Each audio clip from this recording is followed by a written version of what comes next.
മൊറോക്കോയിലെ പരമ്പരാഗത മുസ്ലിം കുടുംബത്തിൽ വളർന്ന റഷീദ് എന്ന ബാലന്റെ ക്രൈസ്തവ വിശ്വാസ സാക്ഷ്യം അറബ് സമൂഹങ്ങളിൽ ഉണ്ടാക്കിയ ചലനങ്ങൾ ശ്രദ്ധേയമാവുകയാണ്. ഇമാമായിരുന്ന പിതാവിന്റെ മകനായതിലുള്ള അഭിമാനത്തോടെ വളർന്നു വന്ന റഷീദ് ചെറുപ്പം മുതലേ ഇസ്ലാമിക മത ആചാരങ്ങൾ അനുഷ്ഠിച്ചു വരികയായിരുന്നു. 5ാം ക്ലാസ് കഴിഞ്ഞപ്പോൾ പഠനത്തിനായി റഷീദ് കാസാബ്ലാങ്ക നഗരത്തിലേക്ക് താമസം മാറി.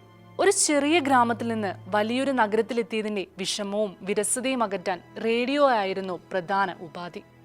ഖുർആൻ വായിക്കുന്നതിനൊപ്പം റേഡിയോയുമായി കഴിയുന്നതിനിടെയാണ് യേശുവിനെക്കുറിച്ചുള്ള സംഭാഷണം ആകസ്മികമായി കേൾക്കാനിടയായത്. അറബി ഭാഷയിൽ യേശുക്രിസ്തുവിനെക്കുറിച്ച് സംസാരിക്കുന്ന സംഭാഷണമായിരുന്നു അത്.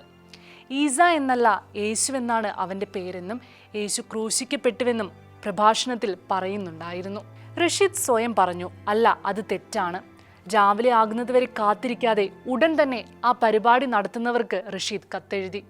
ആഴ്ചകൾക്ക് ശേഷം റഷീദിന് മറുപടി ലഭിച്ചു. റഷീദ് പറയുന്നു, ക്രിസ്തീയതയെക്കുറിച്ച് എനിക്ക് അധികം അറിവില്ലെന്ന് അപ്പോൾ എനിക്ക് മനസ്സിലായി. അവർക്ക് വീണ്ടും എഴുതി, എനിക്ക് കൂടുതൽ അറിയണം. അവർ റഷീദിന് കൂടുതൽ വിശദീകരണങ്ങൾ നൽകി. കൂടുതൽ പഠിക്കുന്തോറും കൂടുതൽ അറിയുവാനുള്ള ആഗ്രഹം കൂടി. സുവിശേഷം വായിച്ചപ്പോൾ, പ്രത്യേകിച്ച് മലയിലെ പ്രസംഗത്തിലെ യേശുവിൻ്റെ വാക്കുകൾ വായിച്ചപ്പോൾ റഷീദിൻ്റെ ഹൃദയത്തെ സ്പർശിച്ചു. വെറും കൗതുകമുള്ള ഒരു കുട്ടിയിൽ നിന്ന് റഷീദ് കൂടുതൽ ആഴമുള്ള ഒരു നിലയിലേക്ക് മാറി. സുവിശേഷത്തിലെ യേശുവിനെ റഷീദ് സ്നേഹിച്ചു തുടങ്ങി. യേശുവിനെക്കുറിച്ച് കൂടുതൽ അറിയണം, യേശുവിനെ അനുഗമിക്കണം എന്ന ആഗ്രഹമുണ്ടായി. അപ്പോഴാണ് ജീവിതം മുഴുവനായും മാറിത്തുടങ്ങിയത്. 4 വർഷം കഴിഞ്ഞപ്പോൾ റഷീദ് പറഞ്ഞു, ഇനി തൻ്റെ പഴയ മതവുമായി മുന്നോട്ടു പോകാനാവില്ല. ജീവിതയാത്രയിലെ ഏറ്റവും കഠിനമായ വർഷം അതായിരുന്നു. പിതാവ്, കുടുംബം, സമൂഹം എല്ലാം ഉപേക്ഷിക്കുന്നത് വേരുകൾ പിഴുതെറിയുന്നത് പോലെയായിരുന്നു. അതൊരു പൂർണ്ണമായ മാറ്റമായിരുന്നു. അത് സഹിക്കാനായില്ല. റഷീദ് കരഞ്ഞു, ദൈവമേ എന്നെ സഹായിക്കൂ, എനിക്കിത് ചെയ്യാൻ കഴിയുന്നില്ല. ആ നിമിഷത്തിൽ താൻ ക്രിസ്തുവിൽ വിശ്വസിക്കുന്നുവെന്ന് എനിക്ക് മനസ്സിലായി. പക്ഷെ അത് എങ്ങനെ പറയണമെന്ന് റഷീദിന് അറിയില്ലായിരുന്നു. റേഡിയോ സ്റ്റേഷനിലെ സുഹൃത്തുക്കൾക്ക് ഒരു കത്തെഴുതി. കാസാബ്ലാങ്കയിൽ താമസിക്കുന്ന ഒരു അമേരിക്കൻ മിഷണറിയുടെ അടുത്തേക്ക് അവർ റഷീദിനെ അയച്ചു. പിന്നീട് മൊറോക്കൻ ക്രൈസ്തവ സമൂഹത്തിൽ പങ്കുചേർന്നു. ജീവിതം മാറി തുടങ്ങിയപ്പോൾ സുഹൃത്തുക്കളും ശീലങ്ങളും മാറി. പഴയ ജീവിത രീതികളുമായി ബന്ധപ്പെട്ട എല്ലാ ആചാരങ്ങളും ഒഴിവാക്കാൻ കാരണങ്ങൾ കണ്ടെത്തി. ആ മാറ്റം കുടുംബം ശ്രദ്ധിച്ചു. ചിലർ റഷീദിൻ്റെ അമ്മയോട് കാര്യങ്ങൾ പറഞ്ഞു.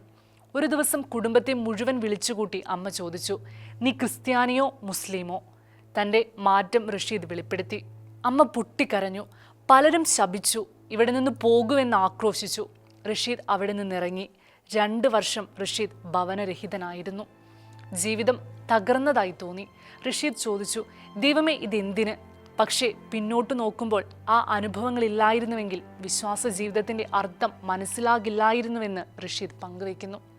അവയാണ് ജീവിതത്തിലെ ഏറ്റവും സന്തോഷമുള്ള നിമിഷങ്ങൾ. കാരണം ആശ്രയിക്കാൻ ദൈവം മാത്രമേ ഉണ്ടായിരുന്നുള്ളൂ. പണം, കുടുംബം, ജോലി ഒന്നുമില്ല, യേശുവേ ഉണ്ടായിരുന്നുള്ളൂ. കാലക്രമേണ ജീവിതം പുനർനിർമ്മിക്കാൻ തുടങ്ങി. വിവാഹിതനായി. വിശ്വാസ പ്രചാരണത്തിനായി ഇറങ്ങിയതോടെ ഭീഷണികൾ തുടങ്ങി. അതിനാൽ മൊറോക്കോ വിട്ടു പോകാൻ തീരുമാനിച്ചു. പിന്നീട് ടെലിവിഷനിൽ സാക്ഷ്യം പറയാൻ ക്ഷണം ലഭിച്ചു. ആദ്യം ഭയപ്പെട്ടുവെങ്കിലും പ്രാർത്ഥിച്ച ശേഷം സമ്മതിച്ചു. തുടർന്ന് ആദ്യമായി ഒരു ഇമെയിൽ ലഭിച്ചു. ഞാൻ നിങ്ങളുടെ സാക്ഷ്യം കേട്ടു. എനിക്ക് ക്രിസ്തുവിൽ വിശ്വസിക്കണം, എനിക്ക് ക്രിസ്തുവിനെ അനുഗമിക്കണം. റഷീദ് കരഞ്ഞുപോയി. തൻ്റെ സാക്ഷ്യം കേട്ട് ഒരാളുടെ ജീവിതം മാറിയിരിക്കുന്നു. പിന്നീട് ആ പരിപാടി റെക്കോർഡിങ്ങിൽ നിന്ന് ലൈവ് ഷോയായി മാറി. ലൈവ് ഷോ ചെയ്യാൻ പോകുമ്പോൾ ഭയപ്പെട്ടു. റഷീദ് ചിന്തിച്ചു, എനിക്കിത് ചെയ്യാൻ കഴിയില്ല. ആരെങ്കിലും ബുദ്ധിമുട്ടുള്ള ചോദ്യം ചോദിച്ചാൽ എന്തു ചെയ്യും? സാങ്കേതിക സംഘത്തിലുള്ളവർ ധൈര്യപ്പെടുത്തി. ലൈവ് പോയിക്കൊണ്ടിരിക്കെ പ്രൊഡ്യൂസർ വന്ന് എൻ്റെ ചെവിയിൽ പറഞ്ഞു, റഷീദ്, ഇത് വിശ്വസിക്കാനാവുന്നില്ല. മിഡിൽ ഈസ്റ്റിൽ നിന്ന് 100 കണക്കിന് ഫോൺ കോളുകളാണ് വരുന്നത്. ഫോൺ ലൈനുകൾ മുഴുവനും ജാമായി. സെർവറുകൾ പോലും ഓഫായി. ഈജിപ്തിൽ നിന്ന്, സൗദി അറേബ്യയിൽ നിന്ന്, കുവൈറ്റിൽ നിന്ന്, മൊറോക്കോയിൽ നിന്ന്, അൾജീരിയയിൽ നിന്ന് കോളുകൾ വന്നുകൊണ്ടേയിരിക്കുന്നു. ജീവിതങ്ങൾ മാറുന്നത് താൻ കണ്ടുകൊണ്ടിരിക്കുകയാണ്. കണ്ണീരോടെ യേശുക്രിസ്തുവിന് ജീവിതം സമർപ്പിച്ചവർ, IS പോലുള്ള ഭീകര സംഘടനകളിൽ നിന്നും രക്ഷപ്പെട്ട് പുതിയ ജീവിതം ആരംഭിച്ചവരുൾപ്പെടെ നിരവധി പേരെ ഇന്നും താൻ കണ്ടുകൊണ്ടിരിക്കുകയാണെന്നും റഷീദ് പറയുന്നു.